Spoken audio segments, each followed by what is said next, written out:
জানেন বিদ্যাসাগর কিভাবে বদলে দিয়েছিলেন ভারতের আইন? 1856 সালের সিদ্ধান্ত, যা কাঁপিয়ে দিয়েছিল সমাজ। তার সাহস না থাকলে কি আজও বদলাতো নারীর জীবন? এই মানুষটা না থাকলে আজকের সমাজ কেমন হতো? বিদ্যাসাগর শুধুমাত্র একটি নাম নয়, একটি প্রতিবাদের ইতিহাস, যার কলম বদলে দিয়েছিল নারীর ভাগ্য। যেই মানুষটি একা দাঁড়িয়ে বদলে দিয়েছিলেন পুরো সমাজ। আজকের সিরিজে আমি আপনাদের শেয়ার করব বিধবার কান্না থেকে বিপ্লব, বিদ্যাসাগরের লড়াই।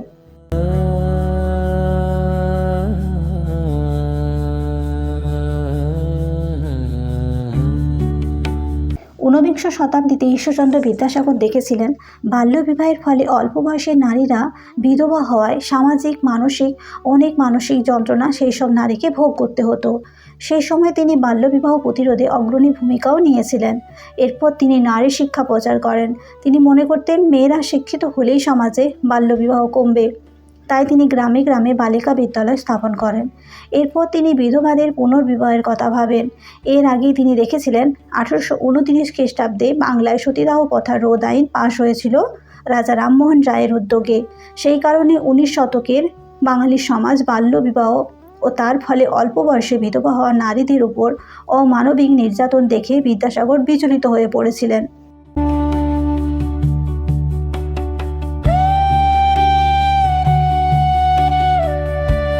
একদা বাড়ির চণ্ডী মণ্ডপে বসে এক সন্ধ্যাবেলা বিদ্যাসাগর পিতা ঠাকুরদাসের সঙ্গে বসে আলাপ আলোচনা করছিলেন। এমন সময় ভগবতী দেবীর আবির্ভাব ঘটে। তিনি বিদ্যাসাগরের কাছে সরাসরি জানতে চান, তুই যে এত শাস্ত্র পড়লি, তাতে বিধবাদের কোনো উপায় আছে কি? বিদ্যাসাগর উত্তর দেন, শাস্ত্রমতে বিধবা নারীর সামনে দুটি পথ খোলা আছে, এক ব্রহ্মচর্য, 2 সহমরণ। ঠাকুরদাস একথা শুনে বললেন, রাজা রামমোহন রায়, কালীনারায়ণ চৌধুরী, দ্বারকানাথ ঠাকুর প্রভৃতির পরামর্শে গভর্নর জেনারেল লর্ড বেন্টিক সহমরণ প্রথা নিবারণ করেছিলেন। আর এই সমাজে ব্রহ্মচর্য সম্ভব নয়, সুতরাং বিধবাদের পক্ষে বিবাহই একমাত্র উপায়।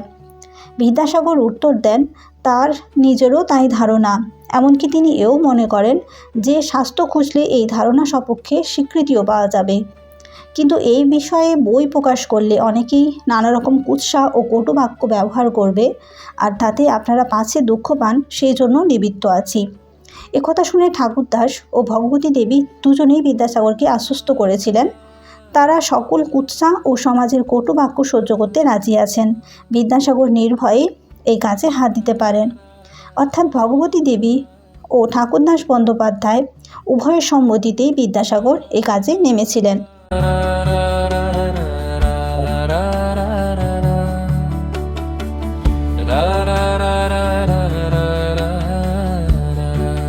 এরপর তিনি শাস্ত্রক্ষেত্রে প্রমাণ করেন বিধবা বিবাহ অবৈধ নয়। 1855 সালের বিধবা বিবাহ প্রচলিত হওয়া উচিত কিনা এর সপক্ষে একটি গ্রন্থ প্রকাশ করেন। 1855 সালের অক্টোবর মাসে তিনি 987 জনের স্বাক্ষর সম্বলিত একটি আবেদনপত্র লন্ডনে প্রেরণ করলেন। স্বাক্ষরকারীদের মধ্যে ছিলেন মহর্ষি দেবেন্দ্রনাথ ঠাকুর, বিচারপতি দ্বারকানাথ মিত্র, অক্ষয় কুমার দত্ত, প্যারীচরণ সরকার, দক্ষিণারঞ্জন মুখোপাধ্যায় প্রমুখ। এর বিপক্ষে রাধাকান্ত দেব আরেকটি পাল্টা আবেদন প্রেরণ করেন। এতে স্বাক্ষর ছিল 36,763 জনের। এছাড়াও সমগ্র দেশব্যাপী বিধবা বিবাহের বিপক্ষে স্বাক্ষর ছিল 50 থেকে 60 হাজারের মতো। এরপর ব্যবস্থাপক সভাতে স্বাক্ষরের সংখ্যার থেকে অধিক গুরুত্ব দেওয়া হলো আবেদনকারীর যুক্তিকে। এই যুক্তি ছিল বিধবা নারীর ভয়াবহ জীবনযাত্রাকে লাঘব করার সপক্ষে এবং স্বামীর মৃত্যুতে দুস্থ দুর্বিষহ পরনির্ভর জীবনযাত্রার বিধানের বিপক্ষে প্রদত্ত আধার মানসিকতার প্রতি আবেদন। এর বিপক্ষে সমালোচনাকে উপেক্ষা করেন বিদ্যাসাগর। তিনি কর্মকেই প্রধান মনে করতেন আর সেই দিকেই মনোযোগ দিয়েছিলেন। তিনি বিধবা বিবাহকে জীবনের সর্বপ্রধান সৎকর্ম বলে চিহ্নিত করেছিলেন। শুধু আইন হয়েই যাতে তা না থাকে, তার জন্য তিনি আপ্রাণ প্রচেষ্টাও করেছিলেন। এরপর 1856 সালে ব্রিটিশ সরকারের কাছে একটি পিটিশন জমা দেন। তার প্রচেষ্টার ফলে লর্ড ডালহৌসির সহযোগিতায় 1856 সালের 26শে জুলাই হিন্দু বিধবা আইন পুনর্বিবাহ আইন পাশ হয়। এই আইনের মাধ্যমে বিধবা বিবাহ আইনত স্বীকৃতি পায়। 1856 সালে 7ই ডিসেম্বর কলিকাতায় প্রথম বিধবা বিবাহ অনুষ্ঠানটি আয়োজিত হয়। 12 নম্বর সুকিয়া স্ট্রিট অর্থাৎ 48 কৈলাস বস্তিতে বিদ্যাসাগর মহাশয়ের বন্ধু রাজকৃষ্ণ বন্দ্যোপাধ্যায়ের বাড়িতে। পাত্র ছিলেন প্রসিদ্ধ কত্থক রামধন তর্ক বাগীশের কনিষ্ঠ পুত্র তথা সংস্কৃত কলেজের কৃতি ছাত্র ও অধ্যাপক বিদ্যাসাগর মহাশয়ের বন্ধু শীর্ষচন্দ্র বিদ্যারত্ন।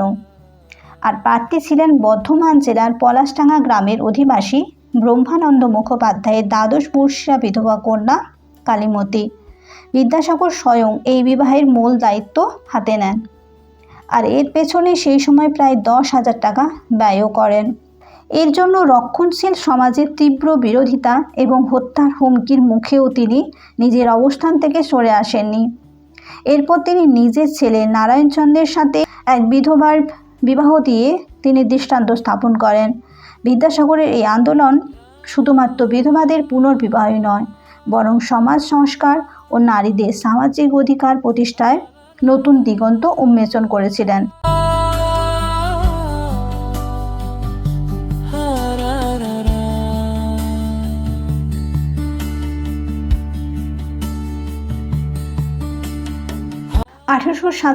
সালের মধ্যে 60টি বিধবা বিবাহের জন্য বিদ্যাসাগর মহাশয় মোট ব্যয় করেছিলেন প্রায় 82,000 টাকা।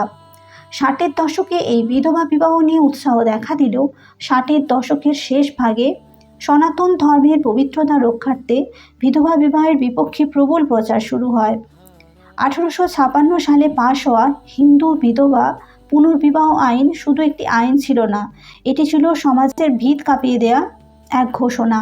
আর এই ঘোষণার মূল্য তিনি দিয়েছিলেন নীরবে। কোনো প্রতিবাদ নেই, কোনো নাটকীয় বিদায় নেই, শুধু একদিন তিনি বীরসিংহ ছেড়ে চলে গেলেন। কারণ কখনো কখনো নিজের মানুষরাই সবচেয়ে বেশি আঘাত দিয়ে ফেলেন। বিধবা বিবাহ দেওয়ার জন্য বরিশালের দুর্গামোহন দাসকে তার মক্কেলরা বয়কট করলেন। রাস্তায় বেরোলেই তাকে নিয়ে ছড়া কাটা আর গায়ে ধুলো দেওয়া হয়ে দাঁড়ালো নিত্যদিনের বিষয়। এরপর প্রথম বিধবা বিবাহ যিনি করেছিলেন সে কালীমতীর মৃত্যুর পর পণ্ডিতরা শীষচন্দ্রকে আনুষ্ঠানিকভাবে ক্রিয়াকর্ম করে আবার জাতে ফেরান। এইসব থেকে বিদ্যাসাগর মহাশয় দুর্গাচরণ বন্দ্যোপাধ্যায়কে আক্ষেপ করে লিখেছিলেন, আমাদের দেশের লোক এত অসার ও অপদার্থ বলিয়া পূর্বে জানিলে আমি কখনোই এই বিধবা বিবাহ বিষয়ে হস্তক্ষেপ করতাম না।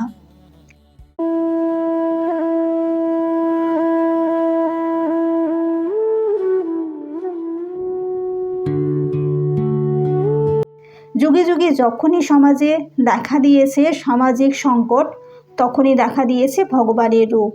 তেমনি ঈশ্বরচন্দ্র বিদ্যাসাগরের হাত ধরে উঠে এসেছে তৎকালীন সমাজে পুরুষ শাসিত নারীর অত্যাচারের মুক্তি। কারণ তিনি উপলব্ধি করেছিলেন যে নারীকে শিক্ষা প্রগতি না করতে পারলে নারী সমাজের অগ্রগতি সম্ভব নয়। সেই জন্য তিনি বালিকা বিদ্যালয়, বিধবা বিবাহ, এছাড়াও বাংলার তথা মাতৃভাষার অগ্রগতির জন্য তারই তত্ত্বাবধানে স্কুল স্থাপন করেছিলেন। বাংলা ভাষা হাতেখড়ির জন্য তিনি বর্ণ পরিচয় রচনা করেন। বহু বিবাহ, বাল্যবিবাহ আন্দোলনে নামেন। 1856-তে যেমন বিধবা বিবাহ আইন পাশ হয়, তেমনি 1860 খ্রিস্টাব্দে সরকার আইন পাশ করে মেয়েদের বিয়ের বয়স 10 বছর ধার্য করেন। সেই যুগে হিন্দু সমাজের পুরুষের বহু বিবাহের অধিকার ছিল। কুলীন সমাজে এই প্রথার প্রচলনও ছিল। তবে তিনি চেষ্টা করলেও বহু বিবাহ প্রসঙ্গে তিনি সাফল্য পাননি।